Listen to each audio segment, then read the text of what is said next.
Frères et sœurs, bonsoir, bienvenue pour ce vendredi saint.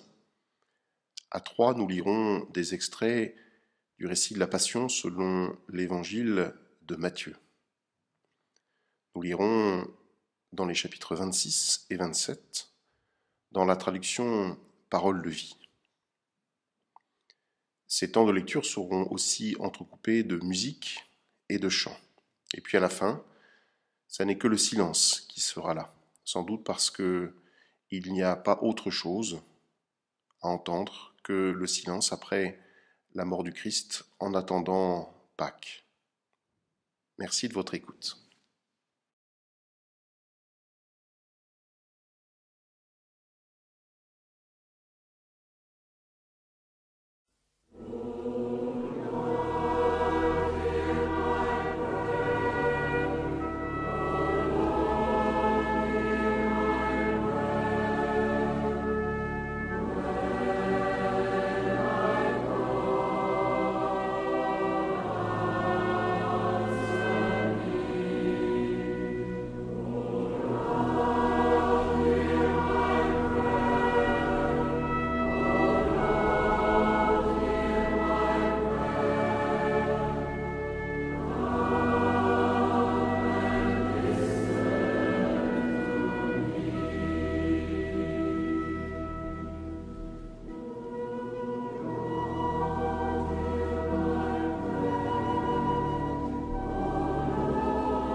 Jésus a prié au jardin de Gethsémanée.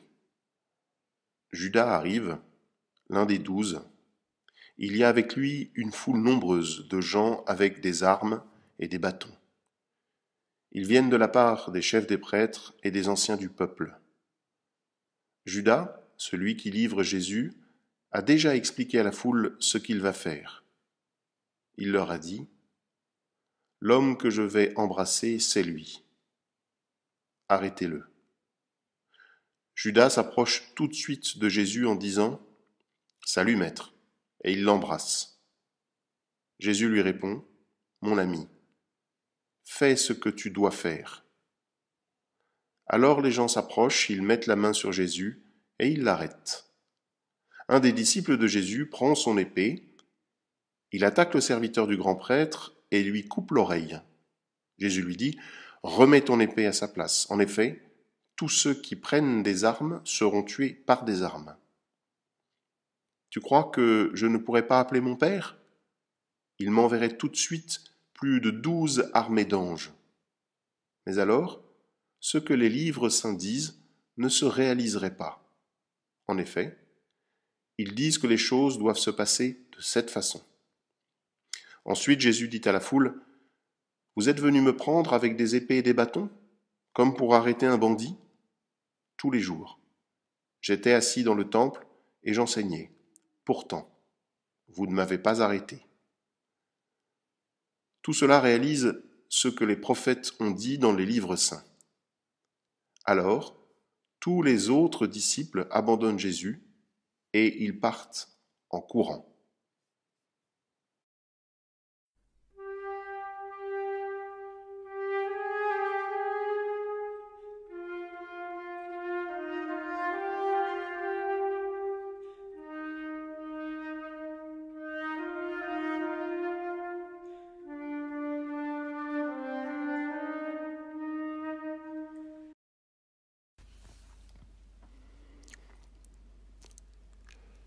Ceux qui ont arrêté Jésus le mènent chez Caïphe, le grand prêtre.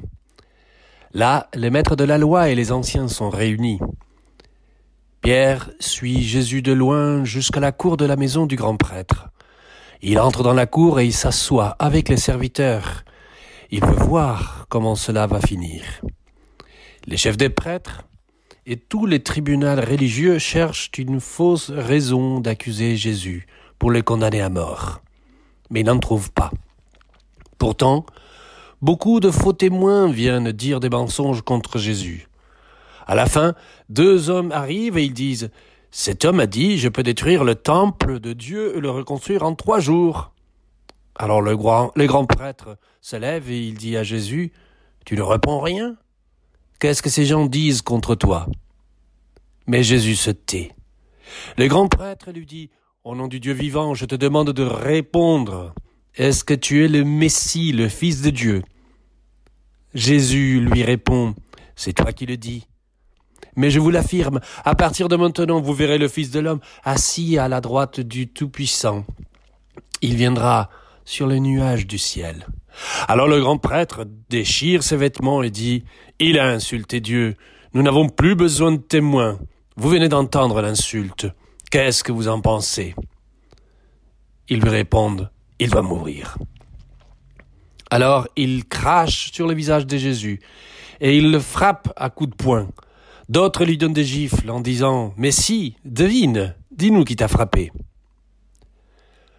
Le matin, de bonne heure, les chefs des prêtres et les anciens du peuple décident tous ensemble de faire mourir Jésus. Ils les font attacher, ils le mènent et le livrent à Pilate, le gouverneur romain. On amène Jésus devant Pilate, le gouverneur. Le gouverneur l'interroge en lui disant « Est-ce que tu es le roi des Juifs ?» Jésus lui répond « C'est toi qui le dis. » Ensuite, les chefs des prêtres et les anciens accusent Jésus, mais il ne répond rien. Alors Pilate lui dit « Tu n'entends pas tout ce qu'ils disent contre toi ?» Mais Jésus ne donne aucune réponse à ce qu'ils disent, et le gouverneur est très étonné. À chaque fête de la Pâque, le gouverneur a l'habitude de libérer un prisonnier, celui que la foule veut. À ce moment-là, il y a un prisonnier célèbre, il s'appelle Jésus Barabbas. Les gens se sont rassemblés et Pilate leur demande « Je vais vous libérer un prisonnier. Qui voulez-vous, Jésus Barabbas ou Jésus qu'on appelle Messie ?» En effet, Pilate sait bien qu'ils lui ont livré Jésus par jalousie. Pendant que Pilate est assis au tribunal, sa femme envoie quelqu'un pour lui dire « Ne t'occupe pas de l'affaire de cet homme innocent. Cette nuit, dans un rêve, j'ai beaucoup souffert à cause de lui. » Les chefs des prêtres et les anciens poussent la foule à demander Barabbas et à faire mourir Jésus.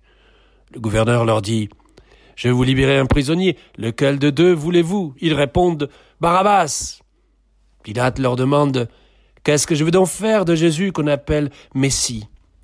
Tout le monde répond « Cloue-le sur une croix. » Pilate leur dit « Mais qu'est-ce qu'il a donc fait de mal ?» Mais il se met à crier encore plus fort « Cloue-le sur une croix !» Pilate voit qu'il n'arrive à rien et l'agitation est de plus en plus grande. Alors, il prend de l'eau et il se lave les mains devant la foule en disant « Je ne suis pas responsable de la mort de cet homme. C'est votre affaire. » Tout le peuple lui répond « Nous acceptons d'être responsables de la mort de cet homme, nous et nos enfants. » Alors Pilate leur libère Barabbas. Il fait frapper Jésus à coups de fouet et le livre aux soldats pour qu'ils le clouent sur une croix.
Alors les soldats romains emmènent Jésus dans le palais du gouverneur.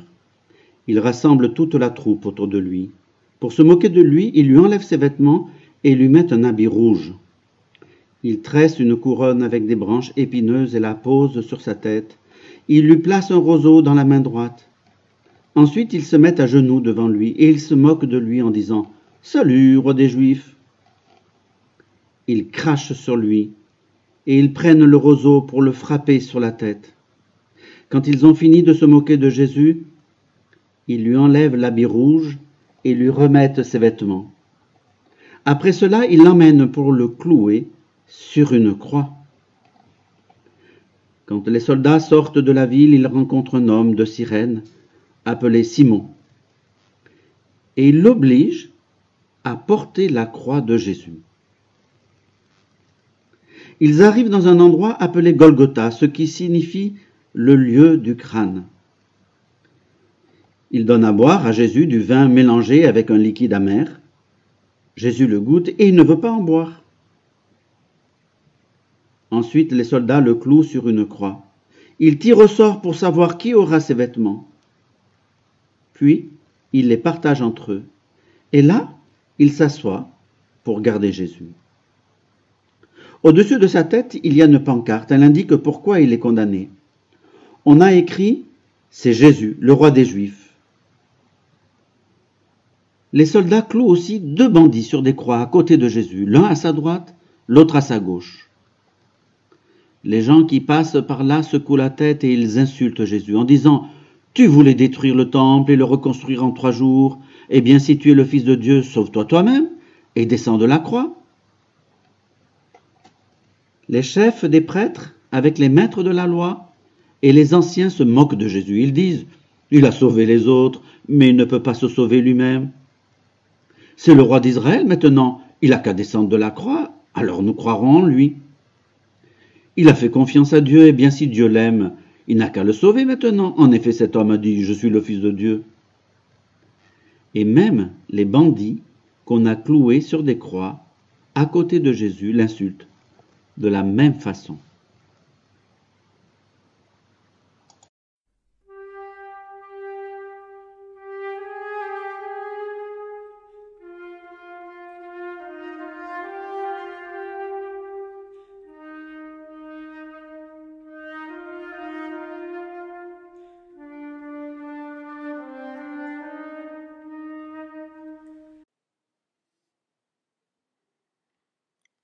À partir de midi, il fait nuit dans tout le pays, jusqu'à 3 heures de l'après-midi. Vers 3 heures, Jésus crie très fort, « Élie, Élie, lema sabachthani » Cela veut dire « Mon Dieu, pourquoi m'as-tu abandonné » Parmi ceux qui sont là, certains l'entendent et disent « Il appelle Élie ». Aussitôt, l'un d'eux part en courant. Il prend une éponge et la trempe dans du vinaigre. Il met l'éponge au bout d'un roseau et la présente à Jésus pour qu'il boive. Mais les autres disent « Attends, nous allons voir si Élie vient le sauver. » De nouveau, Jésus pousse un grand cri et il meurt. À ce moment-là, le grand rideau qui est dans le temple se déchire en 2 morceaux, depuis le haut jusqu'en bas. La terre tremble, les rochers se fendent, les tombes s'ouvrent et les corps de beaucoup d'amis de Dieu qui étaient morts se réveillent. Plus tard, quand Jésus se réveille de la mort, ils sortent des tombes.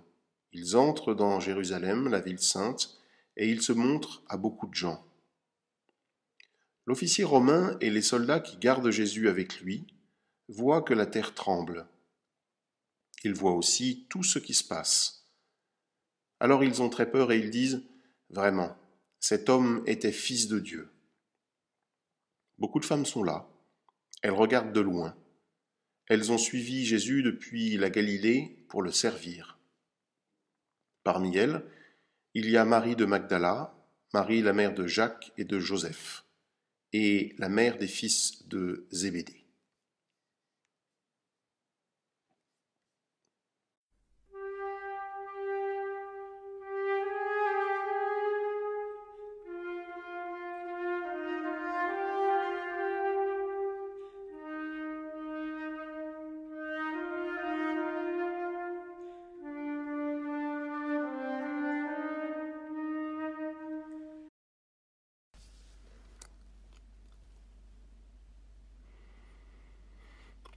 C'est le soir. Un homme riche arrive. Il est de la ville d'Arimathée. Il s'appelle Joseph. Lui aussi est disciple de Jésus. Il va voir Pilate, le gouverneur, et lui demande le corps de Jésus. Alors Pilate commande de lui donner le corps. Joseph le prend et l'enveloppe dans un drap neuf. Il met le corps dans la tombe qu'il vient de faire creuser pour lui-même dans le rocher. Ensuite, il roule une grosse pierre pour fermer l'entrée de la tombe et il s'en va. Marie de Magdala et l'autre Marie sont là, assises en face de la tombe. Le jour suivant arrive. C'est le jour qui suit la préparation du Shabbat. Les chefs des prêtres et les pharisiens se réunissent chez Pilate et ils lui disent « Excellence, nous nous souvenons d'une chose. Ce menteur a dit, quand il était encore vivant, « Après 3 jours, je me réveillerai de la mort. » Donc, commande que des soldats gardent la tombe jusqu'au 3e jour. Sinon, ses disciples pourront venir voler le corps. Ils diront ensuite au peuple, il s'est réveillé de la mort. Ces derniers mensonges seraient encore plus graves que le premier. Pilate leur dit, voici des soldats. Allez, faites garder la tombe comme vous voulez. Ils vont préparer la garde de la tombe, ils bloquent la pierre de l'entrée et ils mettent les soldats pour la surveiller.